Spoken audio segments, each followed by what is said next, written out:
welcome back to my channel. If you are new, then welcome. Don't forget to subscribe. As usual, this video is sponsored by nurses.co.uk. We have a great platform that advertises job opportunities within nursing. There are articles for you to read, there's videos to watch, there's all sorts of different content that's really useful for qualified nurses and student nurses or prospective students. So definitely check them out. I will leave their details as always in the description below. As you can tell by the title, this video is going to be about how to eat well as a student nurse. Eating well and student nurse is kind of like a juxtaposition, an oxymoron, whatever you want to call it, because when you're working different shift patterns, particularly, so when you're on placement, if you're doing different shift times, so for example, if you're doing days, then you're doing nights, it's very hard to regulate yourself. It's very hard to keep to one particular eating schedule, sleeping schedule, social schedule. Like, you're constantly adapting to different kind of timings with your body, which can be really difficult. There are ways that you can manage it, so I'm gonna kind of let you guys know how I manage it and how the best way is to do that. Obviously everyone's different, but this is what works for me. Disclaimer, I'm not a nutritionist, I'm not a dietitian, I'm not a perfect eater either. I have my bad days where I treat myself to a takeaway, where I just can't bother to make something, so I'll buy something. Like, no one's perfect, but yeah, I'm just going to give you guys some advice. I'm going to split this video into 3 bits. So eating well on placement, eating well when you're going to lectures in uni. Obviously we can't do that at the moment because of COVID, but if we were to be in lectures as normal as I was last year, and then with remote learning, how to eat well as a student nurse doing remote learning at home. So yeah, let me get started. With placement, I feel like that's the kind of biggest aspect of eating well that needs to be focused on. Meal prepping is a really good way to kind of make sure that you're eating well. So if you have your week's schedule of shifts, say for example you're working Monday, Tuesday, Thursday day, for example. On Sunday, you might batch cook some food, put it in the freezer or put it in the fridge depending on when you need it. And that way you've got it prepared and you don't have to go and buy something. You don't have to unnecessarily waste money or buy something like fast food. It's literally just there for you to take with you. I think that's the best way to get organised. I don't necessarily batch cook, but I will pack my food either the night before or the day before, depending on if I'm doing a day shift or a night shift, because it just helps me feel more organised. So I think if you do that, then it's just going to be better for you, and you can kind of pick what you want, and it helps you to eat healthier. Because if you're going to work and you're hungry and you don't have anything in your bag, you're just going to want to eat anything that's there. So whether that means you ordering food to the hospital, or you're just drinking a load of coffee, or you're just going to the cafe eating a load of like rubbish, then it's a better alternative and it's a healthier alternative, and it saves you money if you're making your food at home. Whether that is meal prepping and batch cooking or just making your food before your shift, it is a lifesaver. It just helps you to be so organised. Another thing in terms of kind of keeping healthy as a student nurse is try not to drink too much coffee. I know that can be easier said than done, because when you're studying, you're trying to keep yourself going, you might be drinking coffee. If you're tired on the shift, you might want to be drinking coffee, especially if you're doing a night shift. Coffee might be your lifesaver. I'm not a big fan of kind of tea or coffee. I think out of the two, coffee is definitely my preference. Drinking too much of it is not good for you. As you know, obviously caffeine is not great.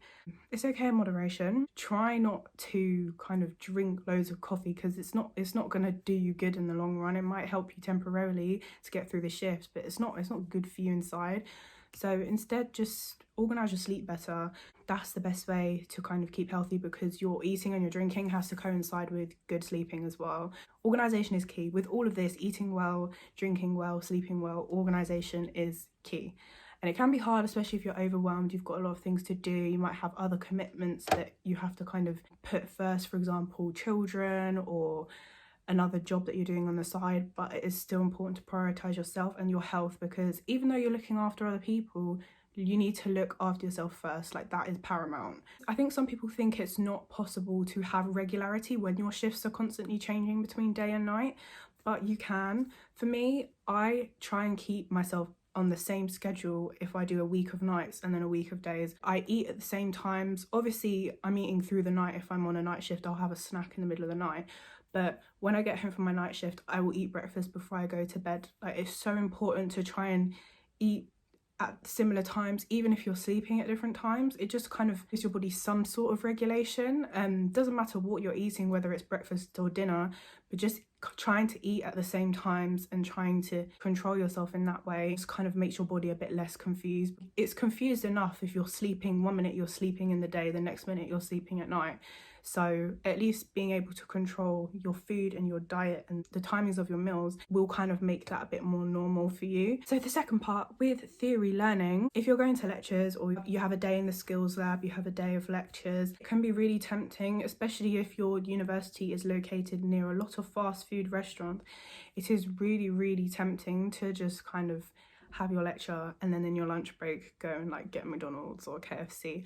I'm very guilty of this. Me and my friends, we love doing that. Like, we'll have a lecture and then we'll have a lunch break and we'll just walk to Nando's. Going to uni in central London is so bad for my pocket because I will just spend money on Nando's or KFC, or even if it's just a simple hot chocolate or a drink or something, there will be something that makes me want to spend money. So I can't say that I have completely practiced this piece of advice, but bringing food to your lectures will help you to stay healthy because you're eating less fast food, you're more likely to pack something that's a bit more kind of substantial and nutritious.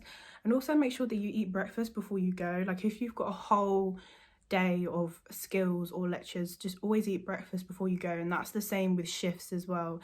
Always eat before you go, because even when I get to the shift, a couple hours in, I'm starving even though I eat once I wake up. It's not good. You need to always start your day with a good breakfast. And then for remote learning, obviously a lot of us have had to adapt to that. For some people who are first years, that's all you really know. Make sure that if you have a day full of back-to-back online lectures, or you have an assignment that you're just working on throughout the whole day, just make sure that you do take breaks to eat regularly and to not skip meals for your lectures.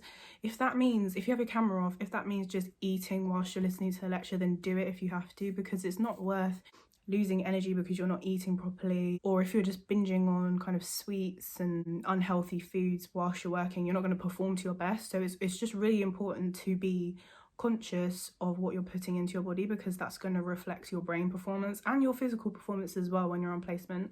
So all of the points that I've just mentioned are really, really important to consider to kind of perform to the best of your ability, whether that's theory wise or placement wise. I think that's all I've got to say about this topic. I think this is a really kind of important thing to talk about within the student nurse community. I feel like it's something that is often quite overlooked. A lot of the time we joke about how we don't eat because you're so busy on your shift, you miss a meal, or your break shortens so you don't get time to eat. But it is important because you need to fuel yourself to be able to look after other people. Yeah, just don't forget to eat as well as you can. You can treat yourself obviously, but just try and do what you can because it will always have the best outcome. So yeah, that's it for this video. If you liked it, don't forget to give it a thumbs up.